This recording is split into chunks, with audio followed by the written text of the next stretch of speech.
Hi, this is Pamela Atkins. I'm owner of Career Life and Love Counseling and Consulting. I wanted to take a moment today to address a conversation I've heard a lot online concerning healthy boundaries. So I'm hearing people assuming they have discovered healthy boundaries, and as a result, they are cutting off family members. Like I hear people say, my mom's toxic, so I'm cutting her off. I just want to let you know that's not healthy boundaries. And so let me explain. There are three different styles of boundaries. And I'll help you identify which one you are. So the styles are porous, rigid, and healthy. And so porous is exactly how it sounds. Think of a sponge, you soak up everything, positive, negative, whatever. So imagine if you are porous, you communicate very passively. You take on other people's beliefs. You have a lot of issues saying no. You find yourself always in everybody's business, right? And so that's what porous means. A lot of times when we're kids, we're very porous because we're learning. We're told what religion to believe in. We're told what political party we're a part of. We're told how we're supposed to act, how we're supposed to behave, how we're supposed to communicate. The problem happens when you take those porous beliefs that you were taught as a kid and it continues as you become an adult. So there are a lot of people who are very porous and they have zero healthy boundaries. So they're all positive and negative things influence them. You're being influenced by friends, family, the TV. So that's porous. This porous kind of boundary can take place with family, friends, and at work and in relationships. And so you can be have a very porous personality. A lot of times when people figure out that they're porous, they go 0 to 100. So they go from being porous to rigid. So rigid, think of it this way: porous is a sponge, rigid is a brick wall.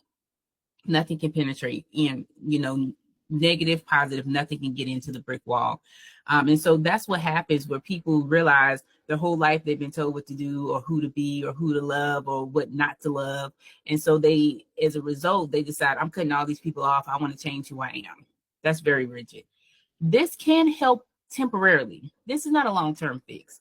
To cut off your parents, to cut off certain people, unless they were severely abusive towards you. But to cut off your mom or your dad is not always sustainable because in reality, you probably still want them in your life, even if they are negative. And so when you're rigid, you shut down everybody, you don't let people in, you say no to everything. So you go from saying yes to everything to saying no to everything. You don't want to hear about other people's beliefs or thoughts. So let's say you were highly religious as a kid, and because of that, you have religious trauma. So now you're like, I am not going to believe anything anyone says about religion. So that's very rigid. With this, you don't want to be involved in anybody's business. You don't want to know what's going on in anybody's house. Very rigid. So you got porous, you have rigid. Where you want to be is healthy. When you have a healthy boundary, you know who to let in and who not to let in because you take your time and get to know people and you trust them. You make people earn trust. This is beneficial, family, friends, and in a relationship. And so once you have that healthy relationship or healthy boundary, you know when to say no. You know when to say yes. You can even lead with no.